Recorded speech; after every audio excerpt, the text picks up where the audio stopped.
Primeiro livro de Crônicas, primeiro Crônicas, no capítulo 13.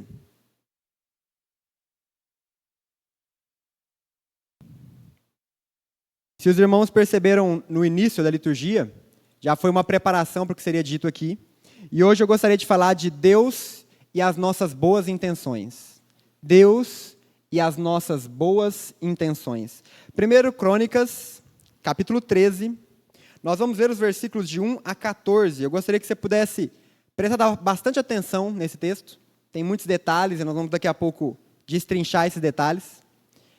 E o primeiro livro de Crônicas, capítulo 13, versículos de 1 a 14, vai nos dizer o seguinte: Consultou Davi os capitães de 1000 e os de 100 e todos os príncipes, e disse a toda a congregação de Israel: se bem vos parece, e se vem isso do Senhor, nosso Deus, enviemos depressa mensageiros a todos os nossos outros irmãos em todas as terras de Israel, e aos sacerdotes e aos levitas, com eles nas cidades e nos seus arredores, para que se reúnam conosco, tornemos a trazer para nós a arca do nosso Deus. Porque nos dias de Saul não nos valemos dela. Então toda a congregação concordou em que assim se fizesse, porque isso pareceu justo aos olhos de todo o povo. Reuniu, pois, Davi a todo Israel, desde Sior do Egito até a entrada de Amate, para trazer a arca de Deus de Quiriat-Jearim. Então Davi, com todo Israel, subiu a Baalá, isto é, Quiriat-Jearim, que está em Judá, para fazer subir dali a arca de Deus, diante do qual é invocado o nome do Senhor, que se assenta acima dos querubins. Puseram a arca de Deus num carro novo e a levaram da casa de Abinadab. E Uzá e Aiô guiavam o carro. Davi e todo Israel alegravam-se perante Deus com todo o seu empenho, em cântico, com harpas, alaúdes, tamborins, com símbolos e com trombetas. Quando chegaram à eira de Quidom, estendeu Uzá a mão à arca para a segurar, pois os bois tropeçaram. Então a ira do Senhor se acendeu contra Uzá e o feriu por ter estendido a mão à arca, e morreu ali perante Deus. Desgostou-se Davi, porque o Senhor irrompera contra Uzá, pelo que chamou aquele lugar de Pérez Uzá, até o dia de hoje. Temeu Davi a Deus naquele dia e disse: Como trarei a mim a arca de Deus? Pelo que Davi não trouxe a arca para si, para a cidade de Davi, mas a fez levar à casa de Obed-edom, o geteu.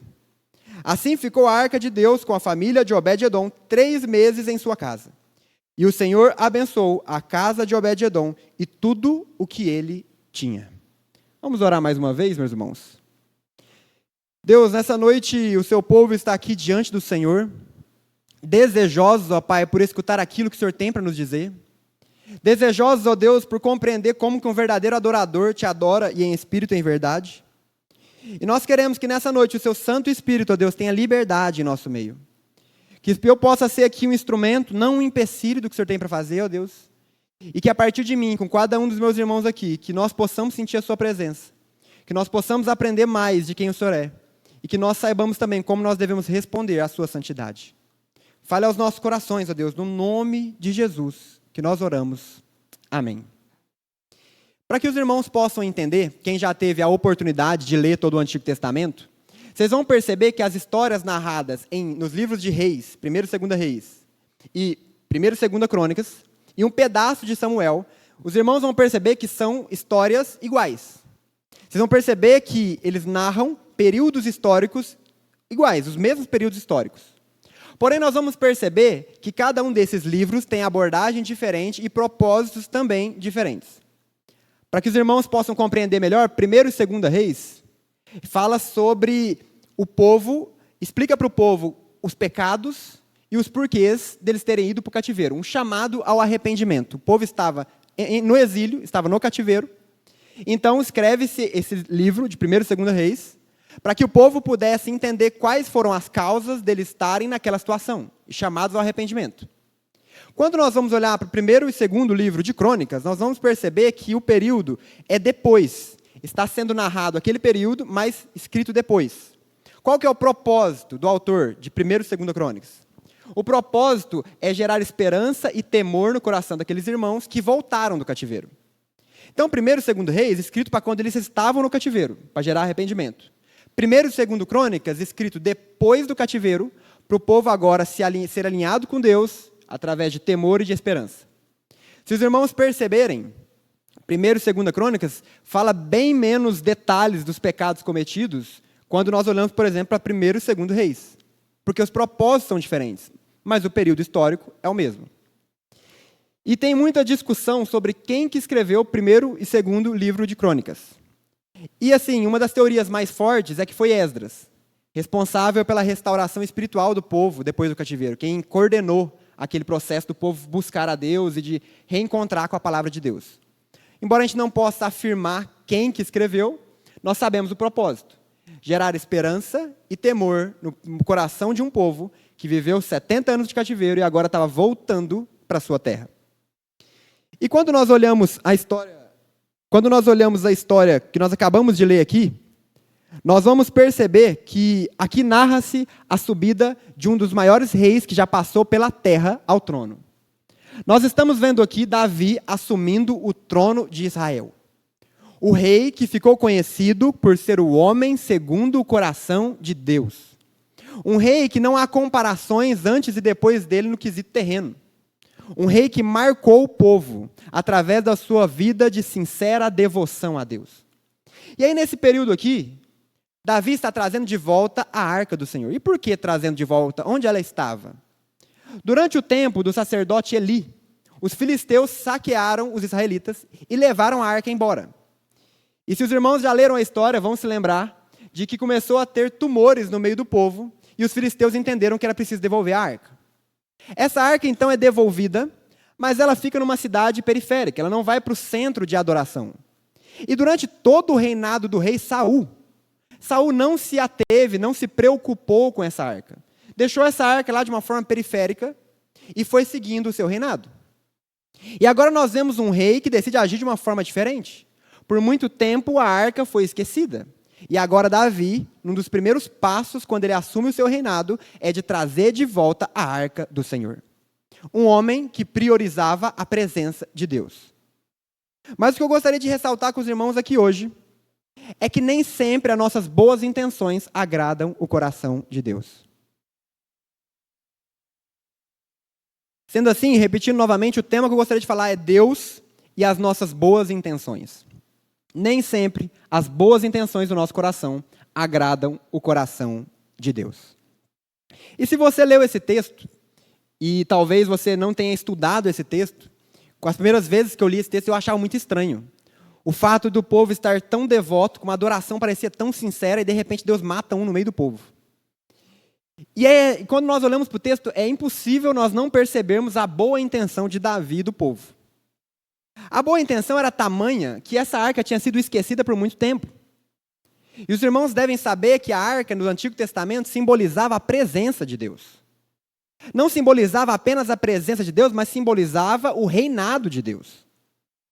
Então era uma tamanha boa vontade de Davi, que Davi pensou assim: eu não posso começar o meu reinado se eu não trouxer de volta aquilo que simboliza a presença de Deus. Em outras palavras, o que Davi está dizendo é: eu não posso reinar sem a presença de Deus no meu reino. Boa intenção. E a boa intenção de Davi era tamanha que ele vai falar com o povo e ele começa a perguntar para as pessoas, consultar. E ele consulta, o texto vai dizer, todos os líderes. E os líderes dizem que isso seria algo bom.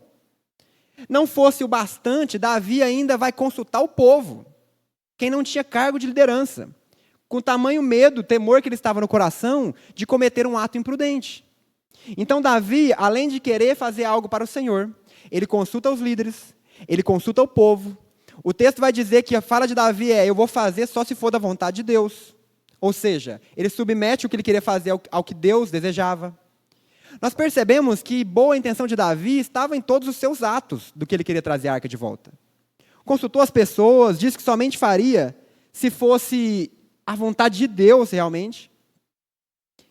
E aí então chega o dia de trazer a arca de volta. E o texto vai dizer para nós que foi uma grande festa. E eu gostaria que os irmãos imaginassem essa situação. Por mais ou menos 70 anos, a arca estava numa região periférica. Um tempo com os filisteus e um tempo em outra região. E agora, então, a arca seria trazida de volta. O prometido e ungido rei Davi estava assumindo o trono. E esse reinado começava com uma exaltação de quem Deus é. Imagine a festa. O texto vai dizer que a festa era tamanha que ele vai descrever diversos tipos de instrumentos diferentes. Vai falar vários instrumentos que nós nem temos mais hoje e algo parecido. E vai dizer que o povo foi festejando. E música tocando, o povo cantando, aquela adoração acontecendo, um dia alegre. O plano de Davi estava acontecendo, Davi desejou trazer a arca de volta, consultou o povo, e agora está a festa acontecendo. E tudo aparentava estar em paz. E abrindo um parênteses, nós precisamos entender algo, meus irmãos. Nem tudo que tem a aprovação das pessoas e que aparenta estar em paz está de acordo com a vontade de Deus. Nós precisamos ter isso muito claro na nossa cabeça. Nem tudo que tem a aprovação das pessoas e aparenta estar em paz está de acordo com a vontade de Deus. Quem olha aqui para o texto sem saber o final da história, jamais imaginaria que havia algo de errado no que estava acontecendo. Talvez um perito da lei poderia perceber, daqui a pouco nós vamos falar os detalhes.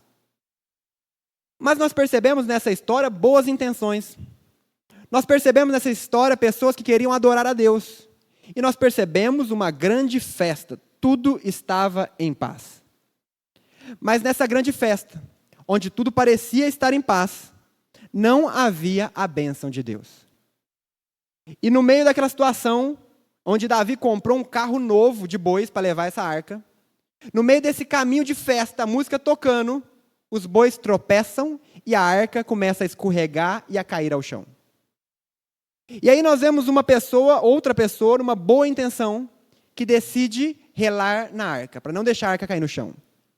E talvez o seu coração pense, mas, nossa, ele pensou numa boa intenção, ele não queria que a arca caísse no chão. A arca simboliza a presença de Deus. Se eu tivesse no lugar, talvez eu faria o mesmo, não deixaria a arca tocar o chão. E esse homem vai no ímpeto e rela na arca. E no momento que esse homem rela na arca, a festa acaba. Esse homem cai imediatamente morto ao chão. E aquela música, eu acredito que parou na hora. As pessoas começaram a olhar em volta. Muitos talvez nem perceberam o que tinha acontecido. E de repente, no meio daquela festa, uma pessoa caída morta ao chão. E essa morte foi causada pelo próprio Deus. Imagina a confusão que não foi a cabeça dessas pessoas nesse momento. O texto vai dizer, inclusive, que Davi se frustrou, se angustiou. E eu acho interessante porque frustração não é erro de Deus, frustração é conflito de agendas. Frustração é o conflito da agenda de Deus com a nossa agenda. É nós fazendo nossos planos, e quando eles não vão de acordo com o que nós queremos, porque a agenda de Deus é soberana, nós nos frustramos. E foi exatamente o que aconteceu no texto. Não foi um erro de Deus. Deus não estava nos céus e de repente sem querer clicou no botão e Uzá caiu morto. O erro não foi de Deus. Deus estava no seu trono, no seu sublime trono, estava no meio daquele povo de adoração, mas de repente a agenda de Davi se choca com a agenda de Deus. Davi tinha o plano de trazer a arca de volta naquele dia, mas naquele dia não foi possível trazer de volta. Um homem cai morto ao chão, e essa arca então é levada para uma outra cidade, e fica nessa outra cidade por um longo tempo. A grande festa, que parecia em paz, que era bonita, que tinha o envolvimento das pessoas, de repente ela chega ao final. O luto adentra o ambiente e tudo se desmorona de uma vez por todas. E aí a pergunta que pode vir ao seu coração é: por que Deus fez isso se todo mundo ali tinha boas intenções no que estava fazendo? O texto não vai dizer que Uzá fez por maldade, o texto não vai dizer que Davi fez por maldade, que o povo... O texto não vai dizer que os bois tropeçaram por maldade, como se fosse possível.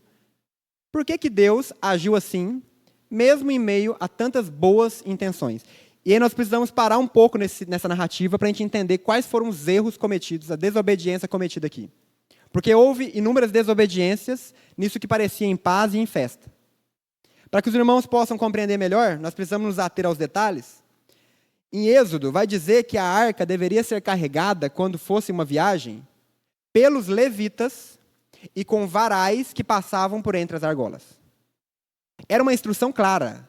Quando o povo fosse mudar de lugar, a arca deveria ser construída por varais e por argolas, que o próprio Deus fez o projeto para as pessoas construírem, e era o único modo que ela podia ser levada, e por levitas. E aí, quando nós olhamos para o texto, nós vamos perceber que essa arca não estava sendo levada por levitas, e que ela estava sendo levada num carro de bois. E se nós voltarmos um pouco à história, nós vamos perceber que quem que levou a arca em carro de bois? Os filisteus. Quando começou a aparecer tumores no meio do povo, qual que foi a estratégia dos filisteus? Vamos pôr essa arca em cima de um carro de bois, vamos tocar os bois, e se esse Deus realmente existe, os bois vão parar lá onde esse Deus existe, da onde o povo adora esse Deus. E aconteceu. E aí Davi, na sua boa intenção, num reino próspero, com muito dinheiro, comprou um carro novo. Não quis nem comprar um carro que fosse, não quis nem usar um carro usado, um carro novo. E ele coloca então a arca em cima desse carro novo. Mas isso era algo de desobediência, boa intenção, mas fora da vontade de Deus. Uma boa intenção que desobedecia o mandamento de Deus. E os irmãos falam, mas parece que ainda é muito pouco. Não é, porque desobediência a Deus em qualquer nível já é muito, mas não era apenas isso.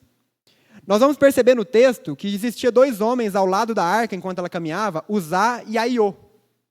Esses 2 homens aqui, irmãos, eram filhos de Abinadab. O homem que ficou com a arca na sua casa por cerca de um pouco mais, algumas décadas aí. E aí, desse momento aqui, nós percebemos que nem no lugar das Escrituras existe algum indício de que esses homens eram levitas. E eu não estou aqui para defender que eles eram levitas, mas nem no lugar do texto diz que eles eram. Então, o que me faz pensar o que esses homens estavam fazendo do lado da arca, onde só os levitas deveriam estar.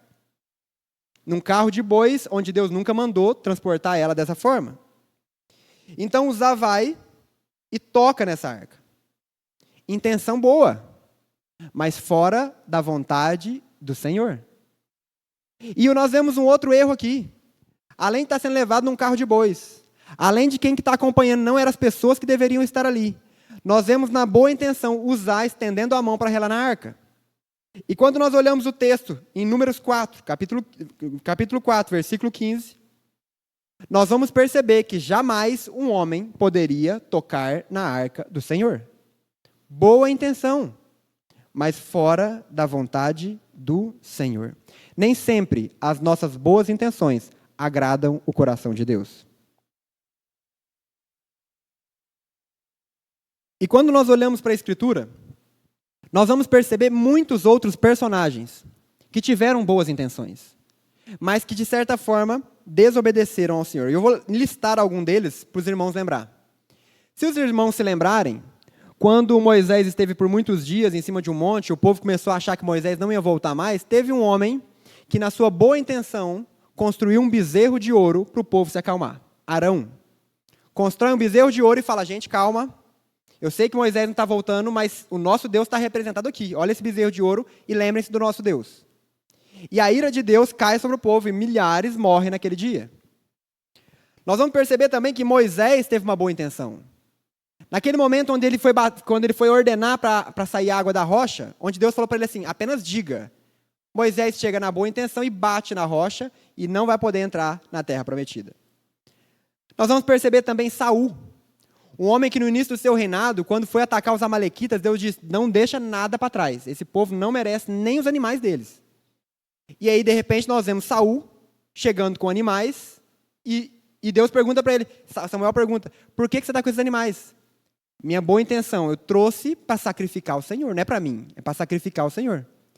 E Deus descarrega novamente a sua ira sobre ele. Nós vamos perceber Saul também, Saul cometeu várias dessas boas intenções, uma outra boa intenção de Saul. Momento de guerra, Samuel não chegava, Samuel estava morto, não tinha nenhum profeta por perto, vou consultar uma médium para saber a vontade de Deus. Boa intenção, mas deu errado, porque estava fora da vontade de Deus. Nós vamos perceber a parábola do servo inútil, que na sua boa intenção enterrou o seu talento para que quando o Senhor voltasse, devolvesse exatamente o que foi confiado. Mas estava fora da vontade do Senhor. E para cada um desses casos, houve sérias consequências por não viver a obediência que Deus nos chama para viver. Essas pessoas não sofreram porque tinham más intenções. Essas pessoas não enfrentaram consequências dos seus pecados porque estavam planejando maldade. Porque se nós olharmos cada um desses casos que eu listei aqui, cada uma dessas pessoas tinha muitas boas intenções no coração. Essas pessoas não estavam fazendo, às vezes, para si mesmas, estavam fazendo para Deus. Mas estavam fazendo de uma forma que não agrada à vontade do Senhor. E tem algo que nós precisamos entender, e eu trouxe uma citação que resume isso para a gente, do pastor Douglas Gonçalves. O que ele vai dizer? Obediência pela metade, ou 90% do tempo, é, na verdade, 100% de desobediência. 99% de obediência, na verdade, é 100% de desobediência. Nós precisamos entender que Deus nos deseja por inteiros. Entregar metades, obedecer apenas por partes, eu comparo como se você estivesse passando por uma fiscalização da Polícia Rodoviária Federal e você alegasse que 99% do seu carro não tem droga. 1% da cadeia também. Ou você alegar para sua esposa que 99% do tempo você é fiel a ela. Se 1% não é, o restante todo é inválido. E quando nós olhamos para a palavra de Deus, Deus deseja a nossa adoração por inteiro. E talvez a pergunta que possa surgir no seu coração é: Deus então quer somente a adoração perfeita? Se não for perfeito, o Senhor não aceita? A dúvida que pode vir no seu coração. E a resposta é claro que não. Porque Deus sabe exatamente as nossas limitações, Ele sabe que nós somos pecadores e que nem se nós quiséssemos, nós poderíamos oferecer uma adoração perfeita. Mas o que Deus deseja de nós é que nós o obedeçamos, mesmo quando não for a melhor opção. Aparentemente não for a melhor opção. Que a gente obedeça a Ele, mesmo que isso custe muitas coisas. Que a gente obedeça a Ele, mesmo que gere consequências difíceis de enfrentar. E talvez os irmãos podem chegar na conclusão na cabeça, assim, que se eu fizer do meu jeito, vai ter consequência ruim. Mas se eu fizer do jeito de Deus, vai ser tudo leve? Não. Quando nós fazemos da forma como Deus deseja, nós vamos enfrentar perseguições. Nós vamos enfrentar aflições. Mas não existe nada melhor do que saber que existe a bênção de Deus no que nós estamos fazendo. As boas intenções nem sempre estão recheadas pelas bênçãos de Deus. Deus deseja que nós o obedeçamos, mesmo que aparentemente não seja o mais viável e não seja o melhor diante das pessoas. Nós não podemos fazer uma desobediência alegando uma boa intenção. Porque quando nós olhamos para várias pessoas que estão presas em presídios, elas vão dizer que as intenções eram boas. Eu não sabia, eu fui enganado, eu fiz por isso, por aquilo. As intenções não contam.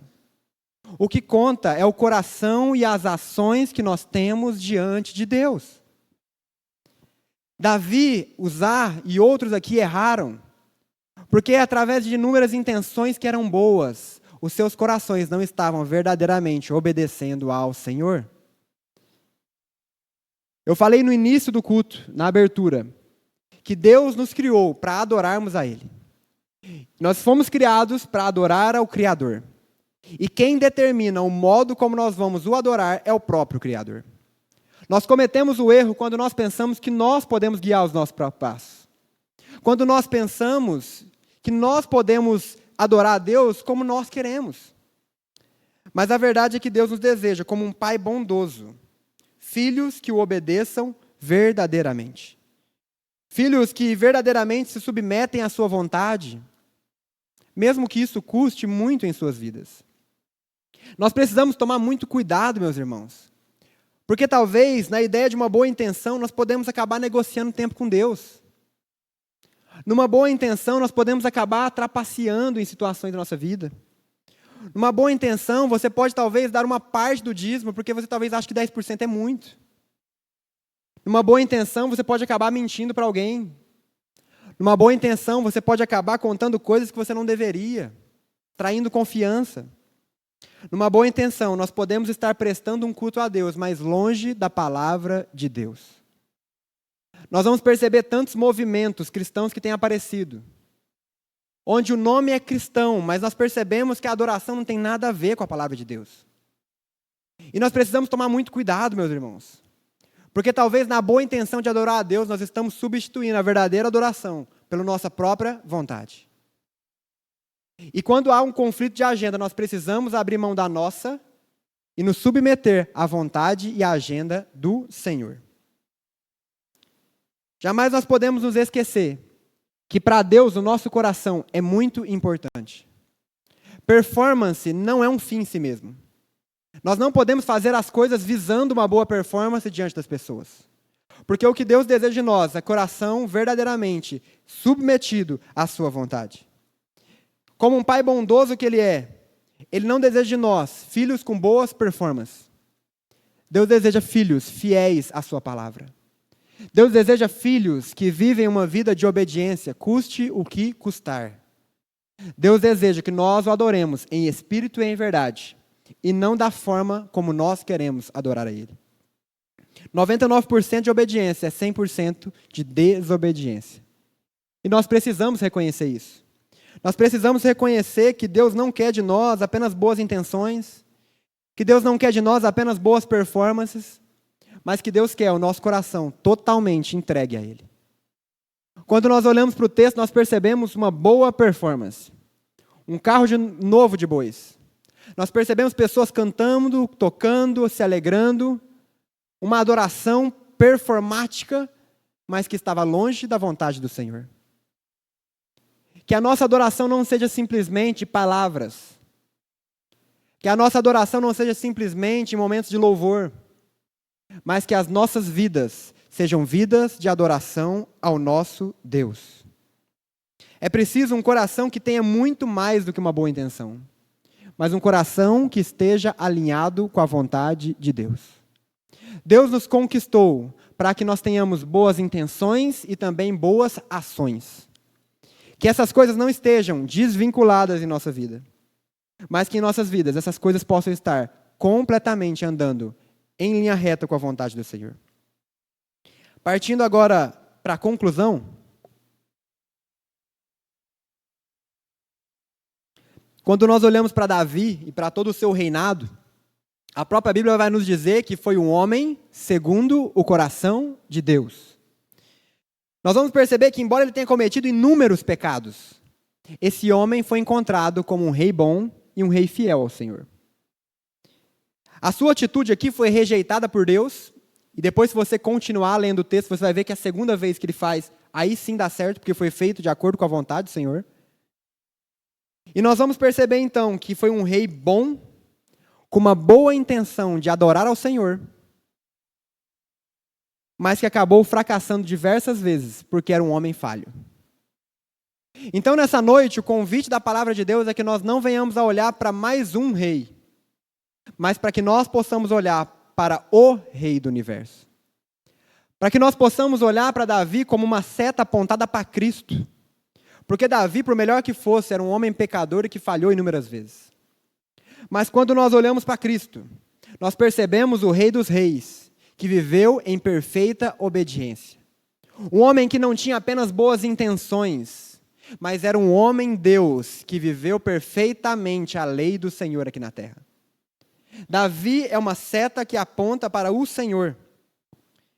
Jesus não tinha apenas boas intenções. Jesus viveu uma perfeita obediência e somente por causa disso a sua morte e ressurreição tem validade. Nós enfatizamos muitas vezes a morte e ressurreição.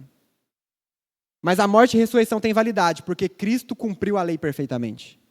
Porque Cristo viveu a perfeita obediência que eu e você não somos capazes de viver. A perfeita obediência que nenhum rei, por melhor que fosse, chegou perto do que deveria ser. E por causa dessa perfeita obediência de Cristo, hoje nós não precisamos de boas intenções de adorar, mas o véu foi rasgado e hoje nós temos liberdade para adorar a Deus. Hoje nós temos liberdade para nos achegarmos diante de Deus, não apenas com boas intenções, mas também com ações que são boas diante dEle. Então o convite nessa noite, meus irmãos, é para que nós busquemos conhecer mais acerca de quem Deus é. E que à medida que nós conhecermos mais acerca de quem Deus é, que nós possamos também conhecer a forma como Ele deseja ser adorado. O Criador nos criou para adorá-lo. E nós precisamos adorá-lo da forma como Ele deseja que nós o adoremos. Que nessa noite você possa pedir ao Espírito Santo que Ele sonde o seu coração. Que Ele possa encontrar no seu coração boas intenções que estão desvinculadas de boas ações. Que Ele possa encontrar no seu coração talvez más intenções também. E que nessa noite o Espírito Santo possa te realinhar para ter ações que realmente agradam ao Senhor. Lembre-se, Deus deseja de nós obediência e não simplesmente boas intenções. Deus deseja de nós obediência e não simplesmente boas intenções. Que as nossas ações sejam cada vez mais parecidas com Cristo. Não porque nós somos bons, mas porque Ele é bom em nós. Que as nossas ações sejam coerentes e possam apontar para o grande Rei do Universo, que é Cristo Jesus. Deus, nessa noite nós queremos reconhecer diante do Senhor, ó Pai, que nos corações de nós aqui, ó Pai, existem muitas boas intenções, mas que muitas vezes estão completamente longe da Sua palavra. Queremos reconhecer também que às vezes nos nossos corações existem más intenções, resquícios do velho homem em nós. E à medida que nós reconhecemos isso, nós pedimos, ó Pai, que o Espírito Santo, Senhor, sonde os nossos corações. Que possa ver em nós se há caminho mau. Que eu possa ver, ó Deus, o que precisa ser mudado, ó Deus, e que o Senhor nos capacite a viver essa mudança. Que à medida que nós te conhecermos mais, o Seu Espírito Santo nos leve também a te adorar, da forma como o Senhor deseja ser adorado. Que não haja diferença em nós, entre nossas palavras e as nossas ações. Que não haja diferença em nós, entre a nossa performance e o nosso coração. Mas que nessa noite, ó Pai, o Senhor possa realinhar corações e ações.